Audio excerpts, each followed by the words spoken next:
السلام علیکم دوستو، اردو کلاسک چینل پر خوش آمدید۔ آئیے سنتے ہیں رنگ آسماں قسط نمبر 91۔ معزز سامعین، آپ سے امید کی جاتی ہے کہ ویڈیو کو لائک کریں اور چینل کو بھی سبسکرائب کر لیں، شکریہ۔ شازمان کی حالت اب نہ صرف خطرے سے باہر ہو چکی تھی بلکہ اب کافی بہتر بھی نظر آ رہی تھی۔ تاہم علی اور جیمز سمیت ریٹا نے بھی اسے بیڈ سے اٹھنے اور چلنے پھرنے سے منع کر رکھا تھا۔ ہم اب بھی خطرے میں گھرے ہوئے ہیں بھائی علی، زمان نے ان سے کہا۔ وہ سب بھگوڑے کپتان گرے ہنٹ کے کیبن میں موجود تھے۔ معزز مسافر جن کی تعداد اب 2 رہ گئی تھی، ریٹا انہیں بھی یہاں لے آئی تھی۔ وہ سب کپتان گرے ہنٹ سے نجات ملنے پر خوش تھے اور ان کی بہادری کی تعریفیں بھی کر رہے تھے، لیکن علی اور کیپٹن جیمز نے یہ باور کرا دیا تھا کہ اس جہاز سی ہاک سمیت اپنی بھی اصل حقیقت بتا دی تھی کہ ان کا مقصد کیا ہے۔ بات اخلاقی ہی نہیں، قانونی حد تک درست تھی، اس لیے معزز مسافروں کو ان کی اس مہم جوئی پر کوئی اعتراض نہ تھا، لیکن وہ واپس ہندوستان کے سفر پر جانے سے کترا رہے تھے۔ انہیں ڈر تھا کہ وہاں یہ خود بھی اپنے ہی لوگوں کے ہاتھوں کسی مصیبت یا پیچیدہ حالات کے شکار ہو سکتے تھے۔ لہٰذا انہوں نے علی اور زمان وغیرہ سے یہی درخواست کی کہ انہیں پرتگال یا افریقہ کے کسی نزدیکی ساحل پر اتار دیں، وہاں سے یہ لوگ کسی طرح اپنے وطن انگلستان چلے جائیں گے۔ اس کا انہوں نے معزز مسافروں سے وعدہ کر لیا تھا، لیکن یہ سب صرف اسی صورت میں ممکن تھا جب یہاں کے حالات سازگار رہتے، یعنی جہاز کی مرمت اور باقی ماندہ چھپے ہوئے دشمنوں سے بچاؤ میں کامیابی۔ بہرکیف وہ سب ان کا ہر طرح سے ساتھ دینے کا ارادہ رکھتے تھے، اس لیے انہیں بھی تسلی تھی۔ علی، زمان اور کیپٹن جیمز کو کپتان گرے ہنٹ سمیت بچے کچھے بحری قزاقوں سے بھی خطرہ لاحق تھا۔ گرے ہنٹ نے تو ان کے سامنے راہ فرار اختیار کر لی تھی، لیکن بحری قزاق ابھی تک ان کی نظروں سے اوجھل تھے۔ زمان کو کیپٹن جیمز کے پاس چھوڑ کر علی نے پستول سنبھالتے ہوئے پورے جہاز کا چکر لگایا تاکہ اگر کوئی دشمن بچا ہے تو اسے جہنم واصل کر ڈالے۔ اس کے بعد اس نے جہاز کا میکنزم سمجھنے کی کوشش کی اور ساتھ ہی کئی گھنٹوں تک اس کی خرابی اور ٹوٹ پھوٹ کا بھی جائزہ لیتا رہا۔ اسے اندازہ ہوا کہ جہاز کی مرمت تو ممکن تھی، اس لیے کہ اس میں کوئی ٹیکنیکل خرابی پیدا نہیں ہوئی تھی، صرف اس کا اسٹرکچر یعنی باڈی متاثر ہوئی تھی۔ بہرحال وہ قابل مرمت تھی، مگر اس کے لیے نفری درکار تھی اور خاصا وقت بھی۔ اس کے سوا اور کوئی چارہ بھی نہ تھا کہ زمان بھی بستر سے لگ گیا تھا۔ اب صرف علی اور کیپٹن جیمز تھے یا پھر ان کی ساتھی لڑکیاں جنہیں وہ جزیرے کے جنگل میں محفوظ پناہگاہ میں چھوڑ آئے تھے۔ اب انہیں ریبا وغیرہ کے سلسلے میں تازہ صورتحال کا علم نہیں تھا، اور نہ ہی اس کا بھی تھا کہ بحری قزاقوں کا سردار خود اپنے ہی نائب چریپا کے ہاتھوں مارا جا چکا تھا۔ میرا خیال اب یہ ضروری ہو گیا کہ ہم ریبا اور ازابیلا کو یہاں لے آئے، علی نے ساتھیوں سے کہا۔ گویا اس نے کیپٹن جیمز اور شازمان کے دلوں کی ترجمانی کر ڈالی، کیونکہ وہ بھی ان کی جانب سے فکر مند تھے، لیکن کچھ حالات ہی ایسے رہے کہ انہیں جزیرے والے ٹھکانے کی طرف دوبارہ واپس لوٹنے کا یارہ نہ رہا۔ لہٰذا علی نے ذکر کیا تو زمان اریبا کے لیے اور کیپٹن جیمز ازابیلا کے لیے پریشان ہو گئے۔ ہاں علی بھائی، یہ تو تم نے بالکل ٹھیک کہا، وہ بھی ہمارے بغیر پریشان اور فکر مند ہو رہی ہوں گی، زمان بولا۔ میرا خیال ہے میں اور علی جزیرے کی طرف آج ہی نکل جاتے ہیں، کیپٹن جیمز نے رائے دی، مگر علی نے نفی میں سر ہلاتے ہوئے سنجیدگی سے کہا، نہیں، صرف میں جاؤں گا۔ ابھی تم لوگوں کا اس جہاز میں موجود رہنا ضروری ہے۔ ابھی ہماری یہاں کچھ خاص گرفت نہیں ہوئی، ہم خطرے میں گھرے ہوئے ہیں۔ علی کے یہ کہنے کے بعد کسی کے لیے اعتراض کی کوئی گنجائش باقی نہیں رہ جاتی تھی، کیونکہ زمان اور جیمز کو بھی دیکھ رہے تھے کہ انہیں مکمل طور پر اپنے مشن میں کامیابی نہیں ملی تھی۔ علی کے پاس گرے ہنٹ کا پستول تھا اور کچھ فاضل رونڈ بھی تھے، اور اپنے ساتھیوں سے رخصت ہو کر جزیرے کی طرف نکل گیا۔ جزیرے کی فضا اس وقت نکھری سی معلوم ہوتی تھی، دھوپ چمک رہی تھی، ماحول میں بھانت بھانت کے جنگلی پودوں کی نباتاتی خوشبو پھیلی ہوئی تھی۔ وہ محتاط انداز میں اپنے ٹھکانے کی جانب جا رہا تھا۔ اسے بھگوڑے کپتان گرے ہنٹ سمیت بحری قزاقوں سے بھی خطرہ تھا۔ وہ جانتا تھا کہ وہ نچنے بیٹھنے والے نہیں تھے اور موقع ملتے ہی وار کرنے سے ذرا بھی نہیں چونکیں گے۔ تاہم علی کوششن حسنوں کے ساتھ اپنی منزل کی جانب بڑھ رہا تھا۔ جب وہ اپنے ٹھکانے پر پہنچا تو چونک پڑا، وہاں کوئی نہ تھا۔ اس کے دل میں خیال ہے کہ ہو سکتا ہے کہ ازابیلا اور اریبا کہیں باہر نکلی ہوں، لہٰذا وہاں بیٹھ کر پہلے تو ان کا انتظار کرتا رہا، لیکن جب کافی دیر ہو گئی اور ان دونوں کا کچھ پتہ نہ چلا تو اسے فکر ہونے لگی۔ اس نے سوچا وہ دونوں کہاں جا سکتی ہیں، جبکہ انہیں ان کی جانب سے اس بات کی سختی سے ہدایت کی گئی تھی کہ وہ صرف اشد ضرورت کے تحت ہی باہر جا سکتی تھی۔ لیکن چونکہ ازابیلا کے مقابلے میں اریبا دلیر اور جنگجو عورت تھی، اس لیے انہیں بھی زیادہ فکر نہ تھی، مگر اب علی کو ان کی جانب سے سخت پریشانی اور تشویش لاحق ہونے لگی تھی۔ مزید کچھ دیر اور وہاں رکنے کے بعد وہ سمجھ گیا تھا کہ ان دونوں کے ساتھ ضرور کوئی بات ہوئی ہے، ورنہ اس طرح وہ ان کی کڑی ہدایت کے باوجود اپنے ٹھکانے سے باہر نہیں رہ سکتی تھی۔ مگر اب سوال یہ پیدا ہوتا تھا کہ انہیں کہاں تلاش کرے، وہ آخر کہاں چلی گئی تھی اور ان کے ساتھ ہوا کیا تھا۔ اس نے ان کے قدموں کے نشانات تلاش کرنے کی کوشش کی تو اسے اگر واضح نہیں تو کچھ ایسے میٹھے میٹھے نشان ضرور دکھائی دیے جس کی بنا پر اسے اندازہ ہوا تھا کہ वो जजीरे के किस गोशी की तरफ निकली थी। अली रेहान इन निशानात की मदद से आगे बढ़ने लगा और अभी चंद कदम आगे बढ़ा था कि ठिठक कर रुक गया। इसे जंगली घास और कहीं खुश्क मिट्टी वाली जमीन पर कुछ ऐसे निशानात मिले जिनसे जाहिर होता था कि यहाँ एक से ज्यादा लोगों का मजमा लगा रहा हो। निशान बेतुके से थे, जैसे किसी ने पैरों में खालों वाले स्पाट जूते पहन रखे हों। वो एक जगह से नेज़े और तीर भी पड़े मिले। इसका दिल दहल गया। एक ही बात इसके ठटके हुए ज़हन में उभरी थी कि अरीबा और अजाबिला को किसी जंगली और वैश्य कबीले कहते तो नहीं चढ़ गई। इससे तहिया कर लेगा ऐसा हुआ तो पीछे नहीं हटेगा। तब इसकी परेशानी और तशवीश फजूतर होने लगी। वो फिर नहीं रुका और इन्हीं निशानों की रहनुमाई में चलता एक ऐसी जगह जा पहुंचा जैसे कुछ आबादी के आसार नजर आने लगे। ये जंगलियों की बस्ती थी जहाँ सरदार रागुंडा की हुकूमत थी। वो अल्लाह का नाम लेकर आगे बढ़ गया। सी हॉक का भगोड़ा कप्तान ग्रे हंट बड़ी बेबसी की हालत में वहां से अपनी जान बचाकर भाग निकला था और अब जजीरे के जंगल में दरबदर हो रहा था। इसके सारे साथी मारे जा चुके थे। अर्जुन भी नहीं बचा था। वो तन्हा हो गया था, मगर हट का पक्का था। इसके दिलो दिमाग में अली और इसके बहादुर जर्री साथियों के खिलाफ नफरत और इंतकाम का ज्वालामुखी भड़कने लगा था। यही नहीं, इसे खजाने ने भी पागल और दीवाना बना रखा था, जिसका वो खुद को बिला शिरकत गैर मालिक भी समझने लगा था। और इसी मकसद के इसने अपने जुज़्वी तबाहाल जहाज में जुल्म जबर का बाजार गर्म कर रखा था। जो कोई भी इसके हुक्म से जरा भी पहलू तो ही करने की कोशिश करता, वो इसे फौरन गोली का निशाना बना डालता था।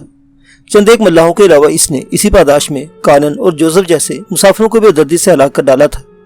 फिर खुदा की लाठी हरकत में आई और इसे अली ज़बान वगैरह के हाथों जिल्लत में शिकस्त हुई और वो वहां से अपनी जान बचाकर फरार होने में कामयाब हुआ। वो एक जगह थक कर बैठ गया। थोड़ी देर सस्ताने के बाद कुछ सोचता रहा किसी क्या करना चाहिए। वो अब किस तरह अली और उसके साथियों से अपने कीमती जहाज का कब्जा छुड़ा सकता है, क्योंकि अब वो अकेला था और निहत्ता भी।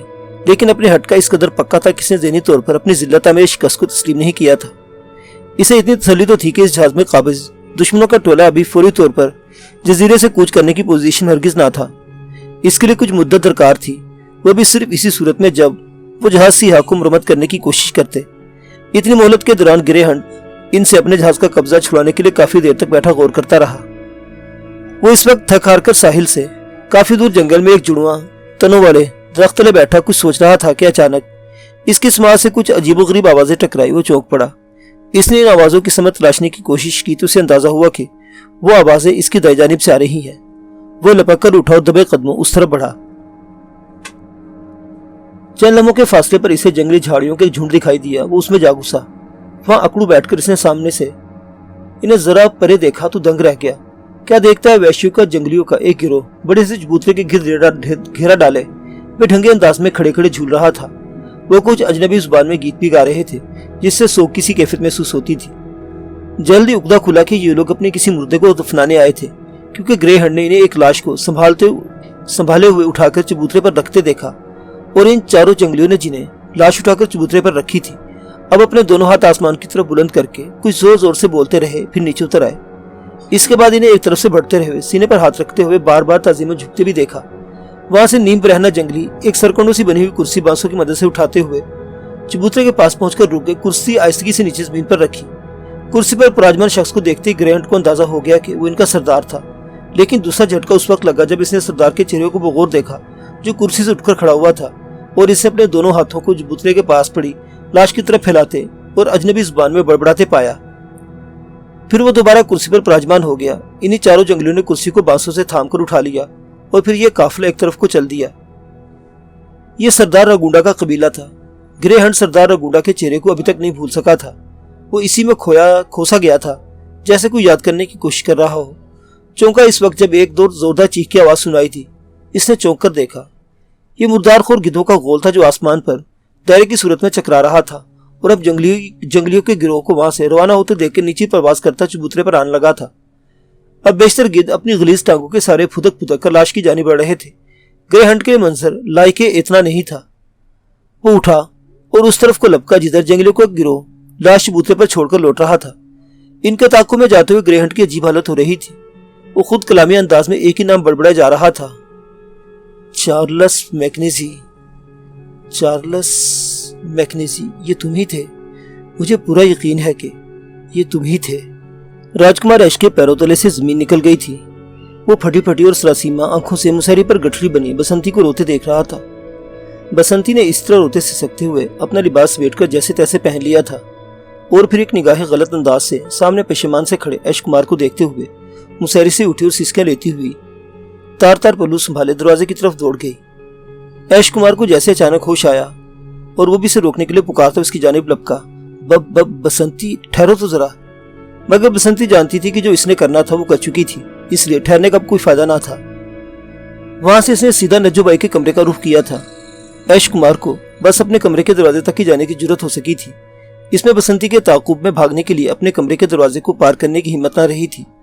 वो वहां से पलटा और कमरे में शदीद बेचैनी और परेशानी के आलम में टहलने लगा, साथ ही झल्लाए हुए अंदाज में बड़बड़ाता जाता, हे भगवान, ये मुझसे क्या हो गया? अनजाने में कितनी बड़ी गलती कर दी मैंने, अब क्या होगा? क्या बसंती सबको बता देती कि राजमहल के एक आला राज खानदान के फर्द ने अपनी एक अदना सी मुलाजमा की इज्जत लूट ली? उफ, क्या करूं मैं? इसकी हालत गैर होने लगी। फिर इसने सोचा, क्या खबर बसंती किसी से कुछ ना कहे, या क्या खबर वो इस बात को जाहिर ही ना करे, क्या किया जाए? वो अपने एक हाथ की हथेली पर दूसरे हाथ का मुक्का मारने लगा। अचानक फिर इसे आत्मा शुक्ला का ख्याल आया। इसने फौरन अपने कमरे में हाजिर होने का हुक्म दिया। जरा ही देर बाद आत्मा शुक्ला हैरान और परेशान सी नजरों से ऐश कुमार को तके जा रहा था। यही नहीं, इसने देखा कि इसके कमरे में दाखिल होते ऐश कुमार दरवाजे की जानिब लपका और बाहर गर्दन निकालकर पहले इसने दाएं बाएं देखा, फिर आहिस्तगी से इसे बंद करके आत्मा शुक्ला के करीब आने का इशारा किया। इसके बाद इसने आत्मा को सारी हकीकत बता दी। आत्मा शुक्ला ने यह सुना तो इसके भी होश उड़ गए। लड़खड़ाते लहजे में बोला, ये आप क्या कह रहे हैं छोटे राज? बहरे हो गए हो तुम? सुना नहीं अभी क्या बताया तुमने हमने? ऐश कुमार झल्लाए हुए लहजे में बोला, हमने तुम्हें हैरत में मुबतला होने के लिए नहीं बुलाया है, हल बताओ इस मसले का। यह हकीकत ही थी कि जब ऐश कुमार ने इसे ये सब बताया तो आत्मा शुक्ला की समझ में नहीं आ रहा था कि ये कैसे हो गया। छोटे राज, ये आप सब कैसे? आप तो बड़े मोहतात बनश थे, हमें खुद नहीं मालूम ये कैसे हो गया। ऐश कुमार अपनी पेशानी मसलते हुए बोला, हम उस वक्त कुछ मौजूदा हालात के सबब ज़हनी दबाव का शिकार थे।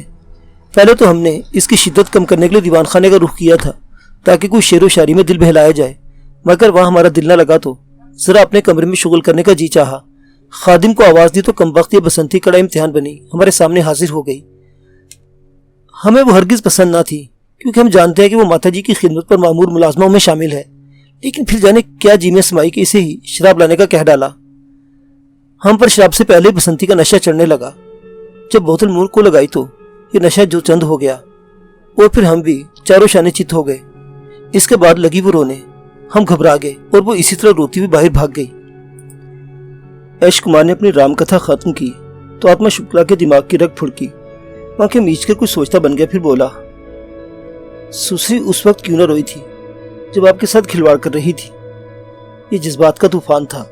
अब इन बातों को छोड़ो और हमें बताओ क्या किया जाए। ऐश कुमार बदस्तूर झल्लाया हुआ था। आगे बोला, मेरा ख्याल से कुछ दे दिलाकर मुंह बंद कर दो। अपनी बुद्धिमान में भी यही तरकीब आई है छोटे राज। शुक्ला बोला, मैं कुछ करता हूँ, एक जरा समय दीजिए मुझे। ऐश कुमार ने गहरी हमकारी भरी और पुरसोच अंदाज में अपने सर को जज्बाती जुम्बश देने लगा। अचानक दरवाजे पर दस्तक हुई। दोनों ही चौंके। ऐश कुमार का दिल तो तेजी से धक धक करने लगा। आत्मा शुक्ला ने इसकी तरफ इस्तफसारियत सी खामोशी नजरों से देखा तो ऐश कुमार ने खुद पर काबू पाते हुए इसे सर हल्का सा इशारा किया, जिसे समझते हुए आत्मा शुक्ला फौरन दरवाजा खोलने के लिए लपका। एक खादिम दस्त बस्ता अंदाज में अंदर दाखिल हुआ। आदाब वगैरह बजा लाने के बाद इसी अंदाज में राजकुमार ऐसे मुखातिब होकर बोला, छोटे राज साहिब को महारानी साहिबा ने इसी वक्त अपने कमरे में याद फरमाया है। ऐश कुमार और आत्मा शुक्ला एक दूसरे का मुंह तकने लगे। ऐश कुमार तो अपनी माँ की सूरत भी देखने का रवादार ना रहा था, लेकिन अब मामला कुछ और था। ये इंसान की फितरत है, इसे बुरा कहो तो वो नहीं मानता, लेकिन बाज लोग फिर ऐसा बनकर दिखाते हैं। जब तक बुरा इंसान अच्छाई के लिबादे में बुरा काम करता रहता है वो डरता रहता है, लेकिन जैसे इसके ऊपर से अच्छाई का लिबादा उतार फेंका जाए तो वो मजीद बुरा बन जाता है और अपनी असलियत पर उतरने में देर नहीं लगाता। नामसाइद हालात और वक्त के थपेड़ों ने महारानी नज्जो बाई को अब बहुत कुछ बर्दाश्त करना सिखा दिया था।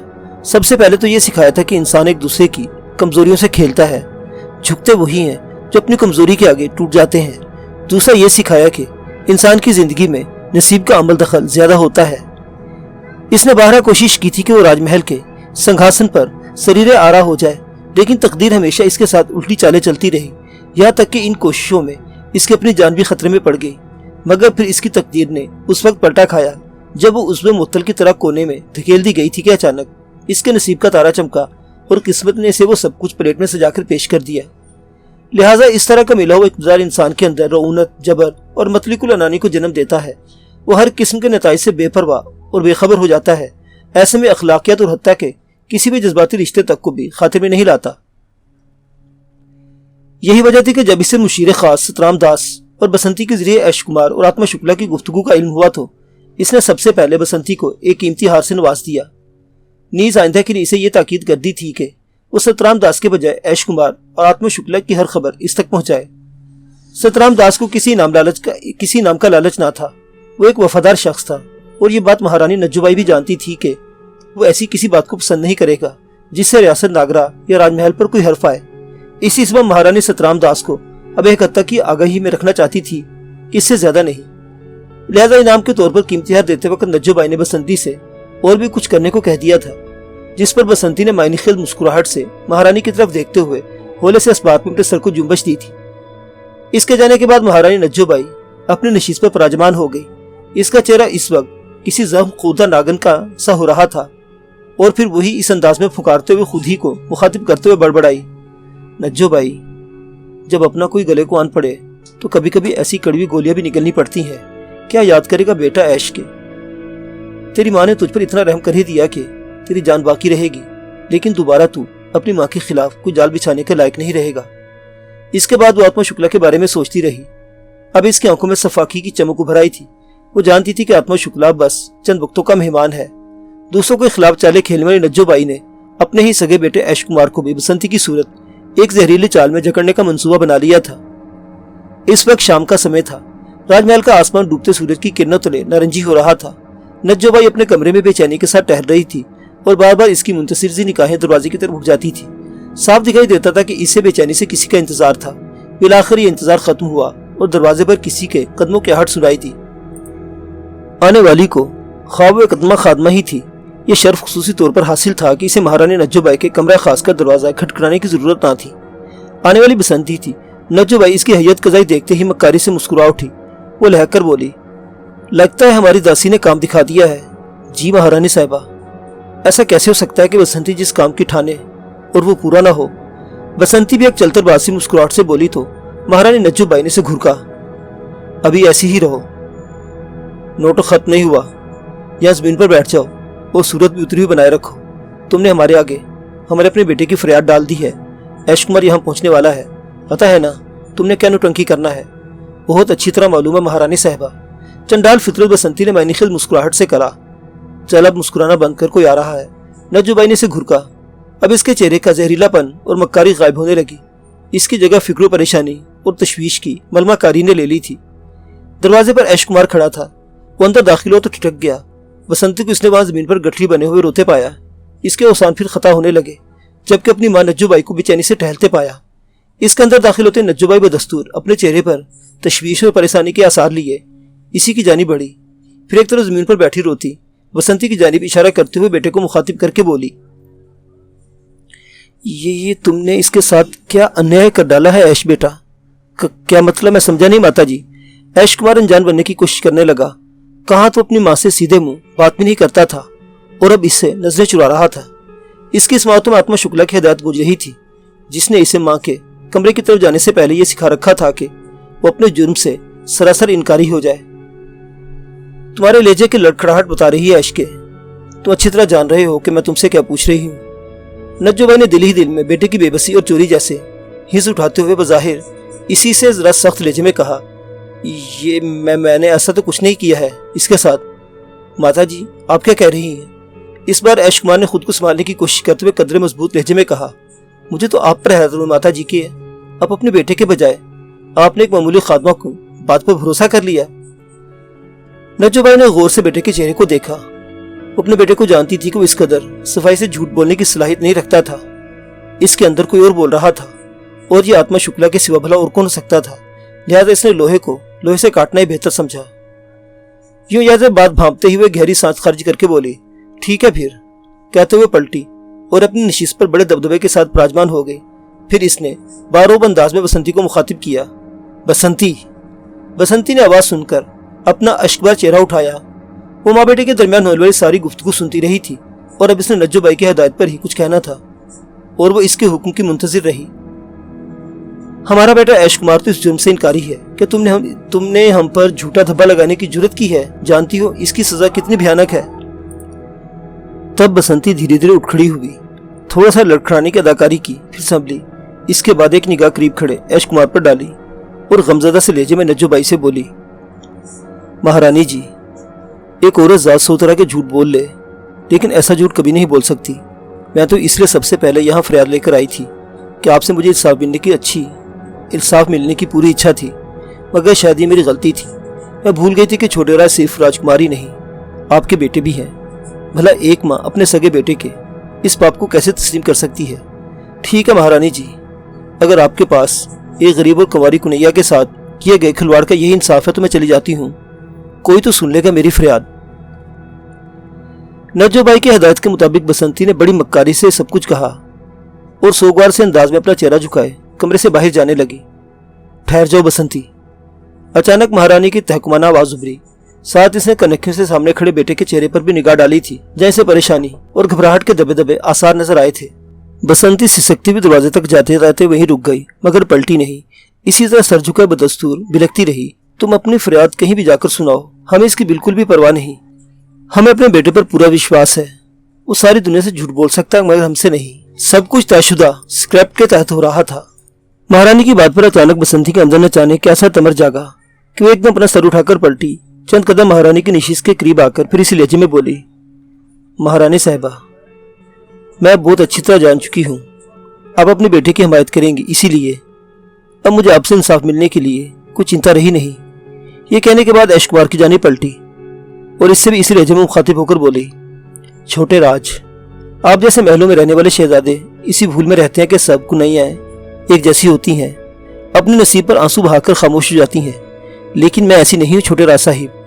बसंती दोबारा महारानी नज्जो बाई की जानिब घूमी, फिर दोनों माँ बेटे की जानिब उंगली उठाकर बोली, तुम दोनों ये मत समझना कि मैं एक गरीब लड़की हूँ और खामोश हो जाऊंगी या महल की इन भारी सोने की दीवारों में खामोशी से दफन कर दी जाऊंगी।